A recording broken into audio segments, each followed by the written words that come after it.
Dako naman tayo sa kabila. Taas ang kamay, alam kung nasaan ang simbahan ng Santo Niño de Tondo. Siyempre, kung di mo alam, di ka batang Tondo.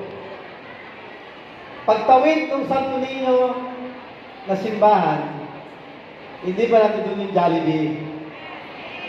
Makakain na kayo doon? Libre niyo ako. Pagtawid ng Jollibee, alam niyo ba kung nasaan yung dating complex natin? Yung complex, nakapag-swimming na ba kayo doon? Taas ang kamay, nakapag-swimming na. May ilan. Nung kampanya, binibiro ko nga eh. Subukan yung mag-swimming sa complex. Pare-pares kayo magkakabukol. Walang tubig. Bulok. Giba-giba na. Wala po tayong dapat sisihin. Kasi yung complex, ilang dekada nang nakatilim dito sa atin. Naluma dahil sa panahon.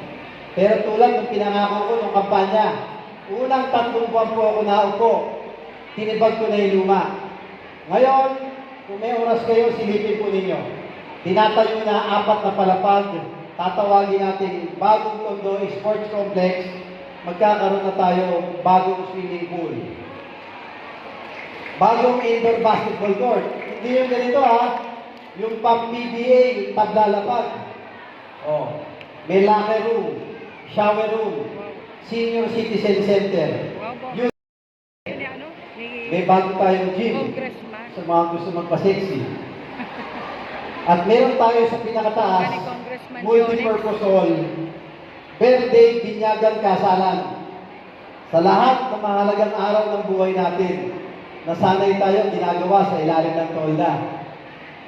Pero dito, may magagamit na tayo. Libre. Fully air condition.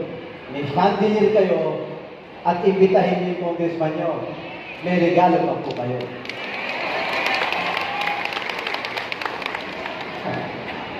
Hindi, alam nyo, makakwento ko na lang. Nung nangangampanya kami, 2022, lahat ng nagsasabi sa akin, yung batang Ernix na yan, puro papogi lang yan. Ang daming pinapangako, imposible niyang magawa yan sa isang termino.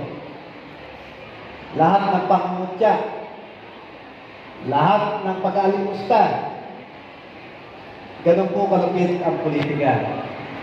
Hindi naman ako sumagot sa kanila. Nanatili lang po ako na nahimik at lumapit sa inyo.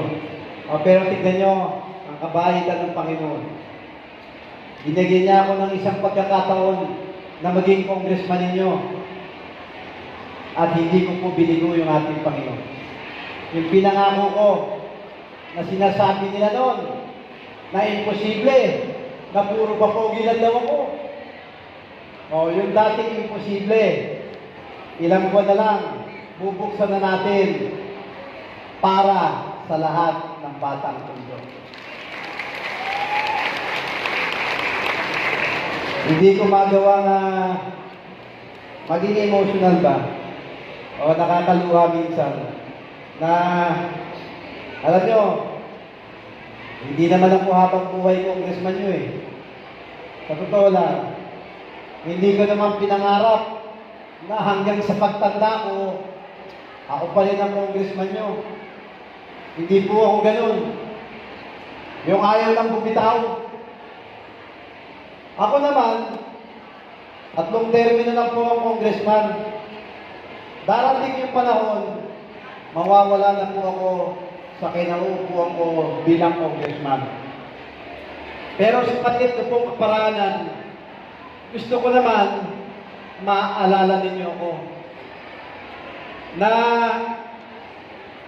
sa isang panahon na nagkaroon kami ng congressman na ang pangalan Ernix Benicio na nag-iwan sa amin ng mga gusaling ito na hanggang tumanda kami, hanggang sa mga anak namin, pinakikinabangan ng mga batang Tondo.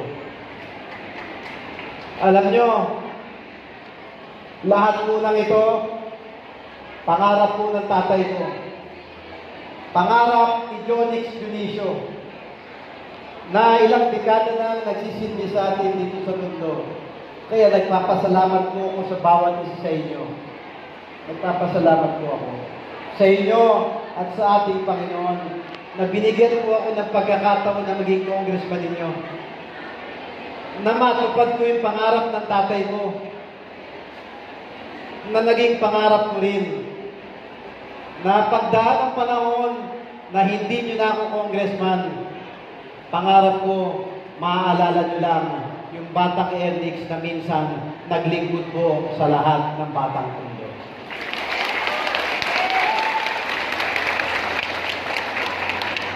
Sensya na kayo medyo. Kaya, eto, konting kwento pa. Sa tapat ng Santo Niño de Tondo, alam niyo ba yung plaza sa harapan nun? Yung Plaza Hernandez? Ikwento ko sa inyo ng konti Yung tatay ko, tatay Jonix ko, nung maliliit kami, kinikwento sa akin, nakakalawit niya raw yung nanay ko doon sa Luneta. Baka yung mga senior dito, madalas kayo nagpupunta sa Luneta noon. Yung nanay, alam mo. Kaya naisip ko, hindi kaya maganda dito sa Tondo, magkaroon din tayo ng Luneta natin. Hindi na tayo kailangan sumakay ng jeep. Bumiyahe pa doon sa Luneta. Yung po ang naisip kong gawin dito sa harapan ng Santo Niño de Tondo. Magpagawa tayo ng isang park.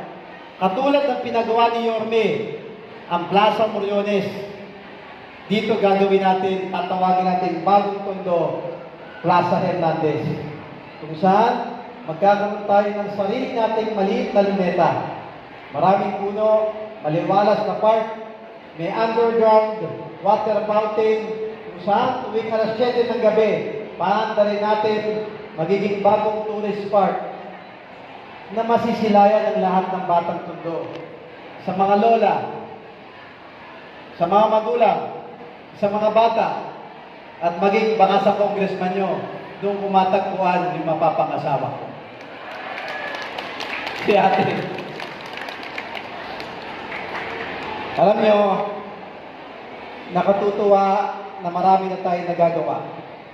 Maraming barangay hall, maraming covered court, mga kalsada at mga iskinita. Pero sa lahat ng pinangako ko na tinutupad ko para sa inyo, kung hindi po kalabisan bago tayo mag-ayuda, pwede ba akong maglambing sa inyo? Taas ang kamay, pwede maglambing si Congressman.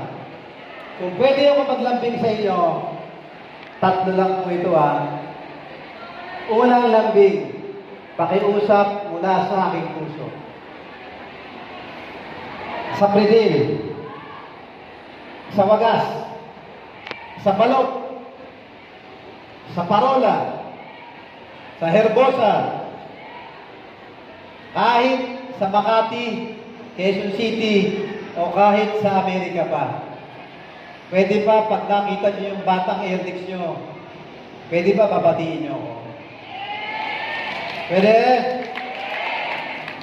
Hindi naman ako mahirap batiin Sa akin, libre kumamay. Libre magpa-selfie. Libre umakap. May nagtatanong dito sa kanan. O sige na. Binata pa naman ako Libre na ako, miss. Pero bago mo tinanong, may nauna nang umalik sa akin kanina sa likod. Libre ko, miss. Pero paalala, bawal ko kumagat. Ito isang araw, kinagat ako sa leg. Hanggang ngayon, may tinilini pa. Hindi. Gusto ko, dito sa Tondo, wag po kayong mahihiya sa akin. Kung kilala niyo yung tatay ko si Jonix, taas ka na kamay ulit, kilala si Jonix. Kung kilala niyo yung tatay ko na si Jonix, alam niyo po na yung batang Ernix, tulad ng tatay ko, hindi po kami yung mga politikong matataas.